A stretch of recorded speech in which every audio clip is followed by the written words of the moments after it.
जी को, संयोजक महोदय वशिष्ठ जी को, व्यवस्थापक जी, प्रबंधक साहब को, आप तीनों एक एक कर सबको माला पहनाकर उनका स्वागत सम्मान करें। साथ ही आप तालियों के साथ जोरदार उनका स्वागत करें। ओए हटाल। चलिए अब मैं चाहूंगा कि कार्यक्रम को आगे की दिशा में बढ़ाते हुए माननीय इंद्रजीत मास्टर साहब आए और अतिथि को माला पहनाकर उनका स्वागत सम्मान करें। भैया जी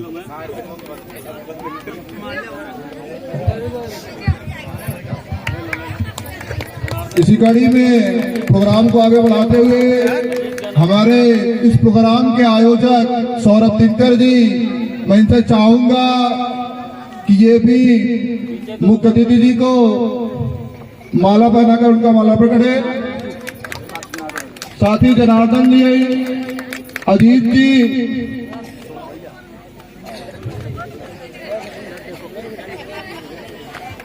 यार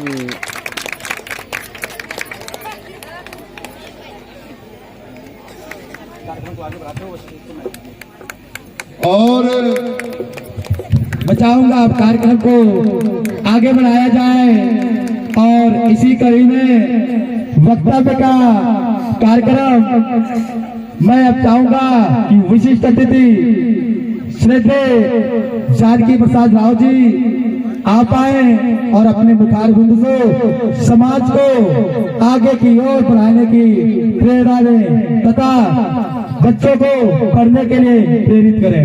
जय हिंद।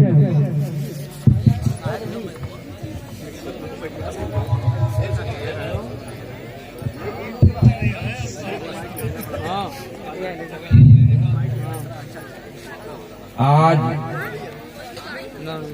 इस सामाजिक और धार्मिक एकजुटता कार्यक्रम में इस खुसूसी मौके पर मुनक्किद इस सभा के जलसाए सदर माननीय उदयभान जी, बाबू देख कैमरा कौन में हिलाल न गिर जाए, ठीक हम छोड़ के जाए थे ऐसे। पूज्य भंते जी और लॉर्ड बुद्धा मिशनरी के प्रबंधक डॉक्टर आर.सी. वर्मा जी और इस सभा मंडल के अध्यक्ष और तमाम उपस्थित सांस्कृतिक कार्यक्रम के लोगों और इस एरिया क्षेत्र के सम्मानित धर्म बंधुओं, हमारे बीच उपस्थित उपासक और उपासिकाएं, प्यारे बच्चों और उपस्थित सभी लोगों के हार्दिक अभिनंदन वंदन की मनोकामना के साथ आज इस अवसर पर करुणा के सागर तथागत भगवान बुद्ध जो इस क्षेत्र में पदचारिका करते हुए लगभग 40 वर्षों तक कोई भी ग्राम सभा, कोई भी क्षेत्र नहीं बचा था जहां वो न गए। उसका प्रभाव बीजारोपण जो बीच में तमाम संस्कृतियों के कारण दबा था, उभर रहा है। ये सब लोगों का बुद्धांचल क्षेत्र है और यह बुद्धांचल प्रदेश भी, क्योंकि भगवान बुद्ध जब सन्यास के प्रति रुख किए तो सर्वप्रथम पहला पड़ाव अनुपिया या कुपिया में किया और लौटने के बाद ज्ञान प्राप्ति के बाद धर्म सिंहवा में उन्होंने धर्म का सिंहनाद किया। इसलिए जब बाबा साहब ने लोकतंत्र की स्थापना किया तो हमारे आपके one man one vote one value, एक व्यक्ति एक वोट और सबका बराबरी का हक जो मिला भारतीय संविधान में पूज्य बाबा साहब के नाते, उसके आधार पर सर्वप्रथम भगवान बुद्ध से संबंधित तथाकथित पिपरहवा नौगढ़ का नाम परिवर्तित कर हमारे आप सबके मन मुताबिक सिद्धार्थनगर रखा गया। और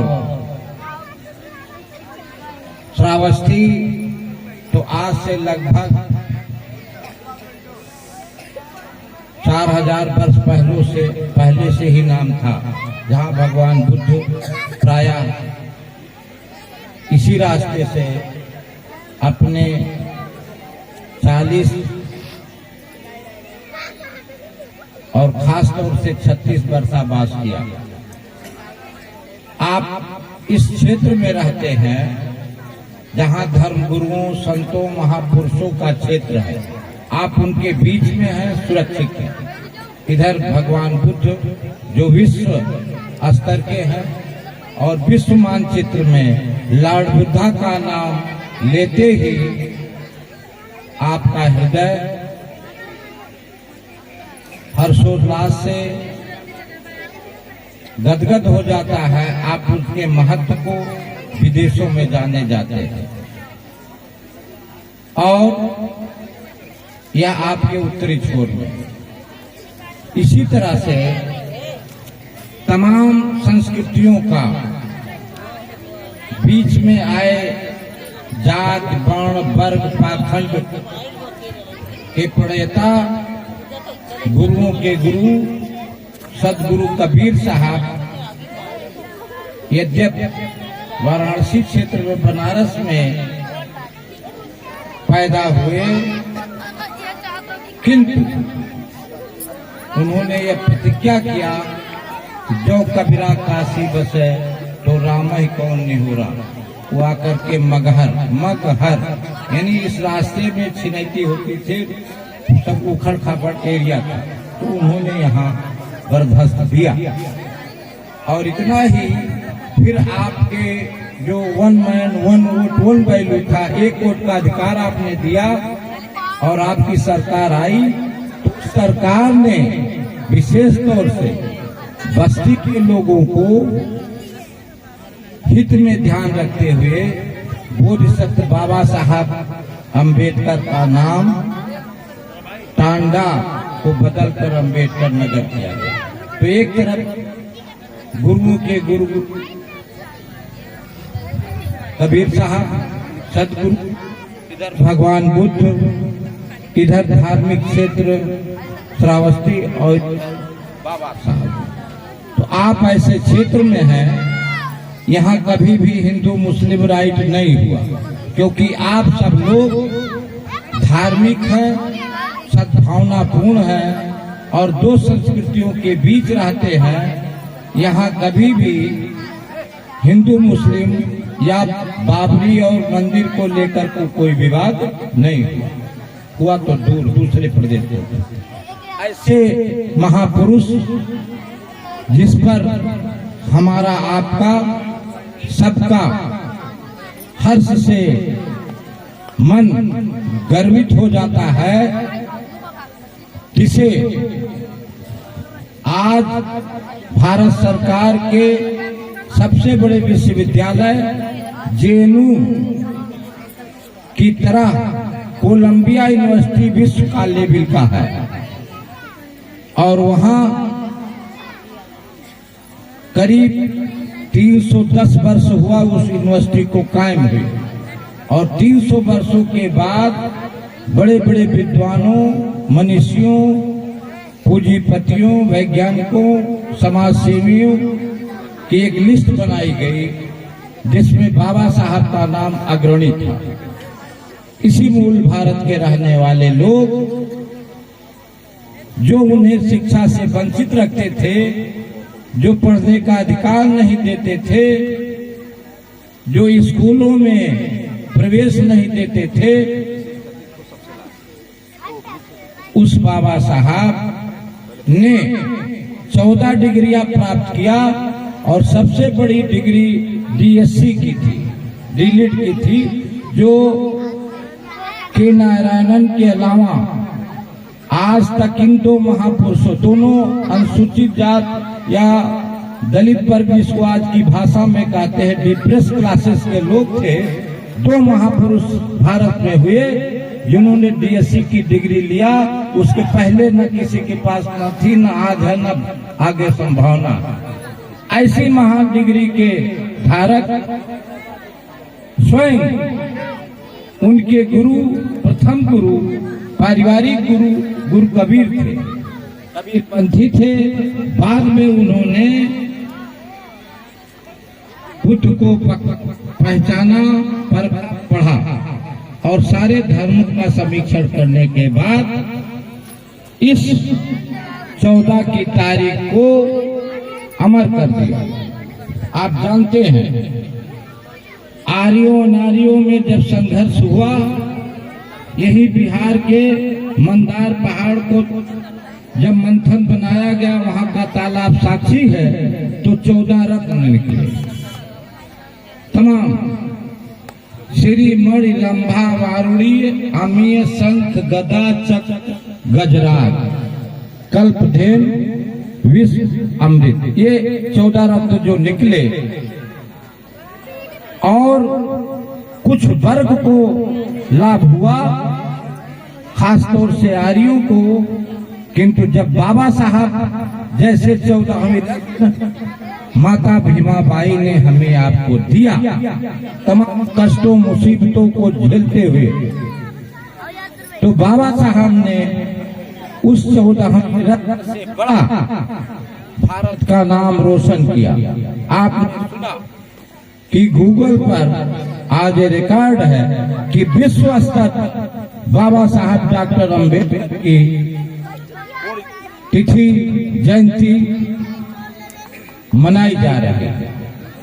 इतना बड़ा कोई महापुरुष हुआ नहीं। गर्व है भारत के लोगों के लिए, जिस कोलंबिया यूनिवर्सिटी ने द सिंबल ऑफ नॉलेज दिया, जो मूर्ति पूजक नहीं है, किंतु उसने एक स्टैचू लगाई और लिखा द सिंबल ऑफ नॉलेज, ज्ञान का प्रतीक।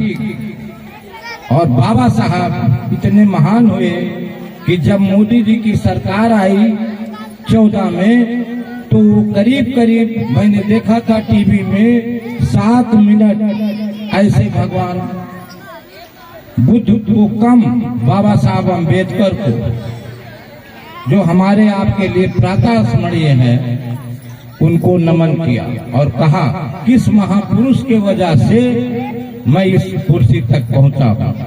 इन्होंने सबसे बड़ी विशेषता थी, बदले की भावना से कभी कलम नहीं चलाई। उनका था कि तेरा मंगल मेरा मंगल सबका मंगल हुए रे, सबका कल्याण होना चाहिए, सबका हित होना चाहिए। इस देश में तमाम वर्गों वर्णों क्षेत्रों के लोग रहते हैं, क्योंकि यह भारत है, यह देश है, ये राष्ट्र नहीं है। अगर इसके उत्तरी भाग में हिमालय है, एवरेस्ट जैसा ऊंचाई है, तो दक्षिण में हिंद महासागर भी है, और पश्चिम में पहाड़ पठार है, तो गंगा जमुना सतलज की नदियां मैदानी भाग भी है, असम की पहाड़ियां भी है, चेरा पूजी जैसा स्थान भी है जो साल भर बरसात होती है तो एक एक बूंद पानी को तरसता हुआ पठार भी, जहां कोस कोस पर पानी बदले 3 कोस पर पानी। ऐसे में इस महामूर्ति ने एक एक दाने को पिरो करके एक ऐसा हार बनाया जो सबके लिए आवश्यक था। इसीलिए जब संविधान सभा में यह बात आई कि शुरुआत किसके नाम हो, तो किसी ने कहा हरिओम, किसी ने कहा अल्लाह अकबर, किसी ने कहा यीशु मसीह। तो बाबा साहब का अंतिम विचार था कि इसमें सबसे ज्यादा पावर आम लोगों को होगी। ये जो बैठे लोग हैं, हम भारत के लोग, यही वंदना है, ये स्तुति। इसमें सबसे ज्यादा पावर संविधान ने भारत को दिया और सबका कल्याण हुआ, आज भी हो रहा है। और ऐसा स्वर्णिम भारत कि देश जब उस वक्त अंग्रेजों से संघर्ष कर रहा था, तमाम लड़ाइयां लड़ी और तमाम विद्वान भी बैठे थे। मोहम्मद अली जिन्ना, डॉक्टर राजेंद्र प्रसाद और पंडित जवाहरलाल नेहरू, सरदार पटेल जैसे, महामना मोहन मदन मालवीय जैसे तमाम लोग थे। उसमें कांग्रेस के पक्ष के, विपक्ष के, पूंजीपति के, तमाम समाजसेवी भी लोग थे। किंतु इस देश को चलाने के लिए जो संविधान की जरूरत पड़ी, तो गांधी जी ने देखा बाबा साहब की तरफ, क्योंकि बैरिस्टर तो सभी थे। Doctor Rajendra Prasad, examiner is better than examiner, फिर क्यों नहीं लिखे? गांधी जी स्वयं बैरिस्टर, पंडित नेहरू भी थे, पटेल भी थे, सभी लोग थे। किंतु बाबा साहब के तरफ वैसे देखा जैसे सोनिया ने मनमोहन की तरफ देखा था, और जो सिर्फ के लिए प्रधानमंत्री बना उसने पद नहीं लिया। इस देश की गरिमा है, संस्कृति है, कल्चर है।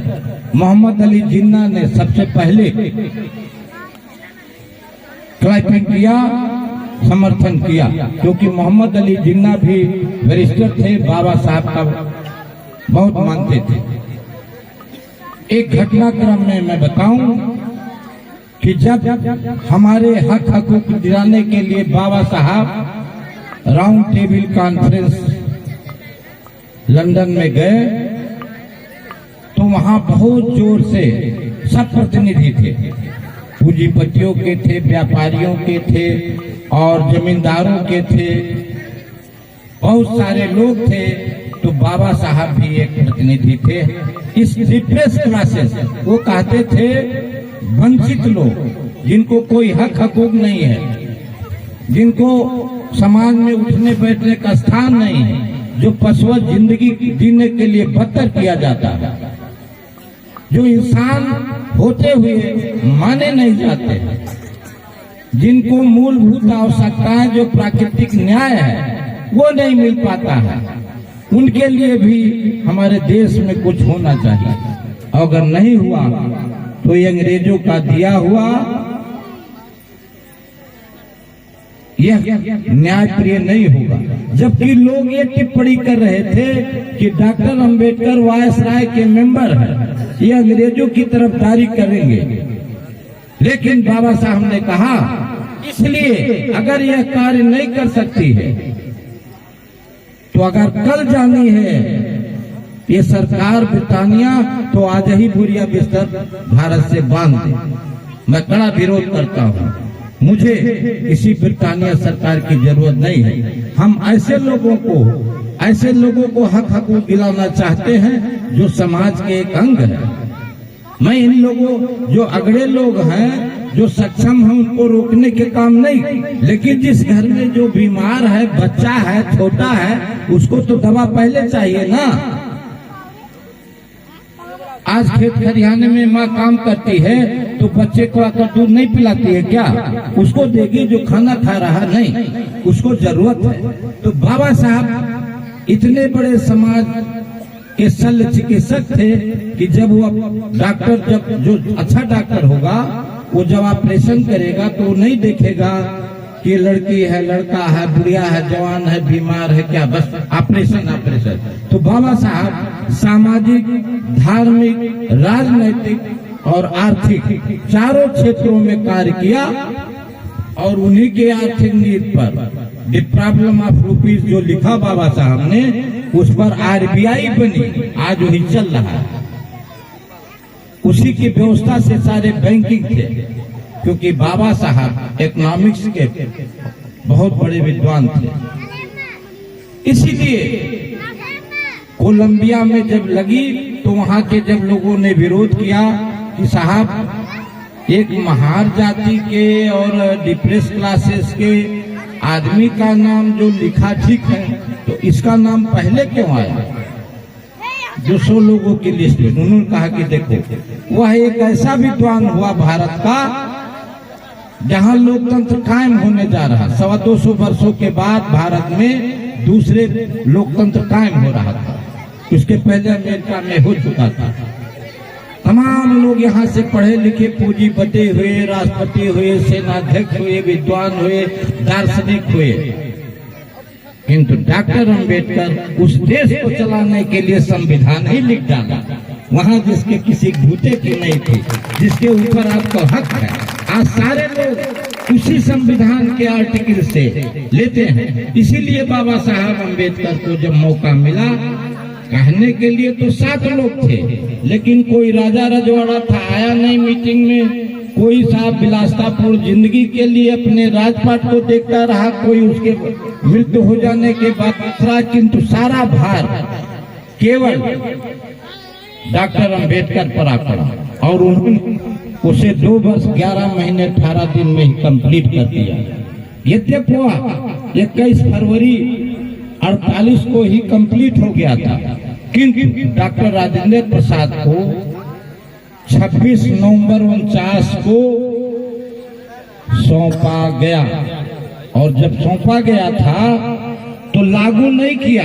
कुछ लोगों ने कहा कि नहीं, हमने एक शपथ लिया था, खासतौर से कांग्रेस वालों ने, 26 जनवरी को साहब तो अगले महीने इसी डेट को रखा जाए, वो उनका मैटर था।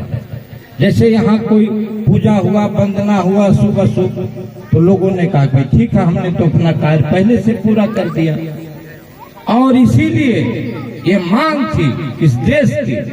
26 नवंबर को जब भारतीय संविधान डॉक्टर राजेंद्र प्रसाद को सौंपा गया, तो तत्कालीन जो कैबिनेट थी उसने कहा कि इसमें कुछ धाराएं, मसलन 5 से 10, 322, 325, 366, 67, 372, 380 और 391 से 93 तक इसको तत्काल लागू की जाए। डिटेल में समय कम है, अतिथि जी बोलेंगे, दूर जाना है। और उसमें खास तौर से जो अनुच्छेद 17 था, अनटचेबिलिटी एक्ट, छुआछूत, यानी आज के बाद 26 नवंबर 49 के बाद जो छुआछूत करेगा वो जेल के हवालात जाएगा। ये कहीं किसी का मानवता नहीं है, न हिंदू में, न मुसलमान में, न बौद्ध में, न जैन में। ये छुआछूत कौन सी बीमारी भारत में आ गई भाई? इसलिए अपराध घोषित हो गया। ऐसे महान विभूति बाबा साहब ने हमको क्या क्या नहीं दिया, सब कुछ दिया। संविधान में सब कुछ दे दिया। औरों ने लिखा ग्रंथें अपने हित के लिए, बाबा साहब ने लिखा पूरे भारत के लिए, क्योंकि उनका पूरा भारत हृदय था और सबके थे। तो ऐसी माँ का रूप लिए जो सबका ध्यान देता था, जो बुद्ध की तरह सब पर करुणामयी था।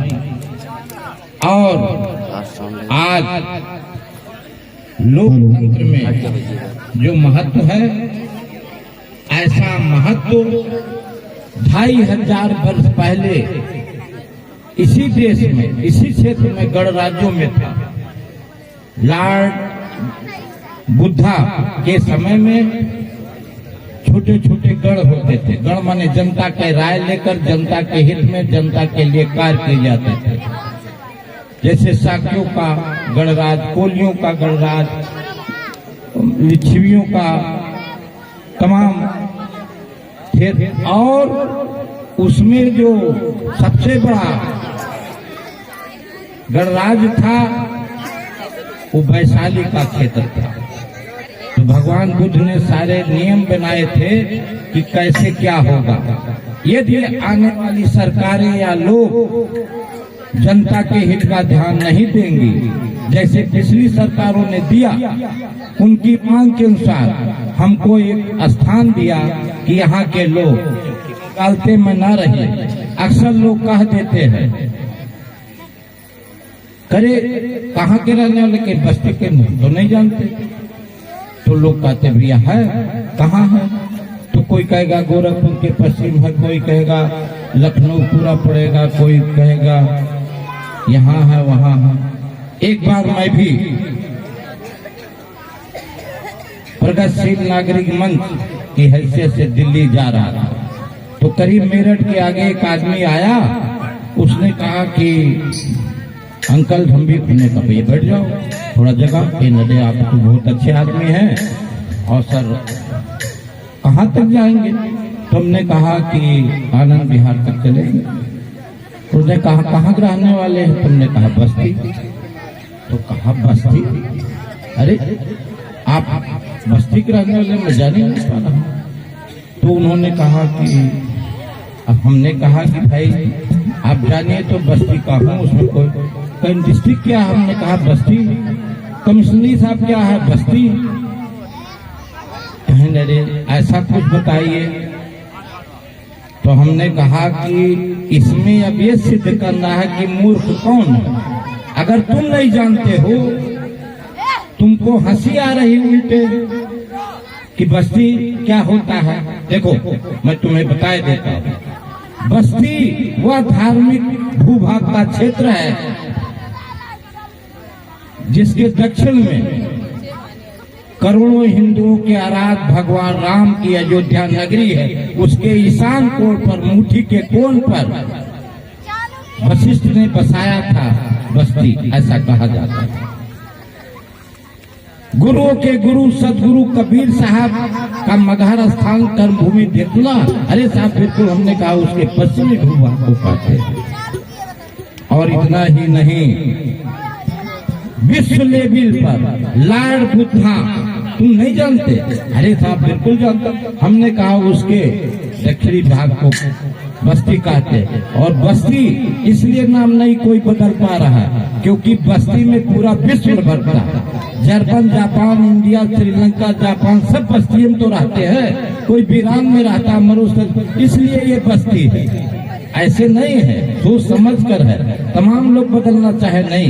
इधर बाबा साहब अम्बेडकर आ गए, उधर सदगुरु कबीर साहब, इधर भगवान बुद्ध। बताइए, आप अपनी कीमत तो पहचानिए, जानिए, कौन बताएगा इसके इतिहास को। इसलिए मैं अपनी बात संक्षेप में कहूँ, आप लोग, बाबा साहब कहते थे जो साहित्य खरीदता नहीं वो पढ़ेगा नहीं। अगर हमने कोई किताब दे दिया किसी को, आप पढ़ेंगे नहीं क्योंकि उनकी गरज होगी। तो अपने जो व्यक्ति अपना इतिहास भूल जाता है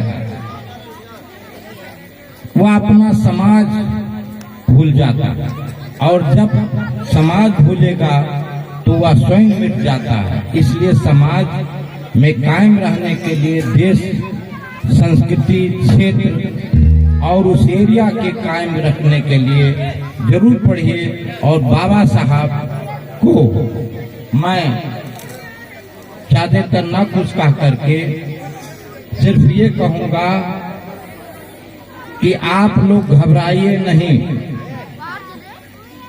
आज की आबो हवा में जहर की तासीर है, और घुट घुट के मरना बुजदुली तो जीना भी टेढ़ी खीर है। कब कहाँ किस मोड़ पर हो जाए सर कलंकिता, देखते हैं बंदरों के हाथ में शमशीर है। तो जो आपके हाथ में संविधान है, उससे बड़ा कोई वेद, रामायण, गीता, कुरान और यीशु मसीह का बाइबल और त्रिपिटक और बीजक भी नहीं, वह संविधान बाबा साहब का दिया है। कोई इसकी प्रस्तावना नहीं बना पाएगा, बना क्या पाएंगे, कोई नहीं हटा पाएगा। आप निश्चित रहिए, आप अपने मताधिकार का उचित प्रयोग करिए, समाज हित करिए और सौहार्दपूर्ण रहिए, क्योंकि ये देश सबका है, यहाँ सभी लोग रहेंगे और रहते रहे, इतिहास रहा। इन्हीं शब्दों के साथ मैं पुनः आप सबका आज इस अवसर पर इस भावना से कि भवत सब मंगलम रखत सब देवता सभ्य सुखना होन चूता सभ्य होन सुखे। आप सब प्रसन्नचित रहें, निरामय रहें और एक दूसरे से सौहार्द बनाकर रहें। इस एरिया का मैं इसलिए भी बहुत सम्मान करता हूँ क्योंकि यहाँ भगवान बुद्ध का बहुत आगमन हुआ है। यहाँ हिंदू मुस्लिम एकता है और सब लोग प्रेम से रहते हैं। बड़े छोटे का ध्यान है, जितना छोटा बड़े का ध्यान देता है उसका 10 गुना बड़े को छोटे का ध्यान देना चाहिए। ये व्यक्तिगत बाबा साहब ने कहा है, ये धर्मनिरपेक्ष देश है, सबको अपने अपने पूजा वंदना नमाज व्रत रहने का अधिकार है। आप भी रहिए, कहीं कुछ होने वाला नहीं है। इसलिए बाबा साहब एक ऐसे महान राष्ट्र नायक थे जिन्होंने हर क्षेत्रों में अग्रणी भूमिका निभाई। उनका सामाजिक, धार्मिक, राजनीतिक और आर्थिक, इसलिए ये 14 की तारीख बड़ा महत्वपूर्ण है। और 14वें रत्न थे भी। 14 अप्रैल का जन्म और उस पीड़ित शोषित समाज के लिए 14 अक्टूबर सन 56 को अपने ही देश का स्वदेशी धर्म दिया बाबा साहब। और सम्राट अशोक के बाद वही एक ऐसे थे कि जिन्होंने इस पर कार्य किया है। इन्हीं शब्दों के साथ मैं पुनः आप सबका अभिवादन करता हूं और आशीष देता हूं कि आप सब लोग एकता बनाए रखें, सुखी रहें, संपन्न रहें। जय भीम। हेलो, बहुत बढ़िया लगा बात को सुनकर। बहुत बहुत साधुवाद सर को, जो इतने कम समय में बाबा साहब के जीवनी से हमें रूबरू कराया। इसके लिए बहुत बहुत साधुवाद, धन्यवाद। अब इसी कड़ी में मैं चाहूँ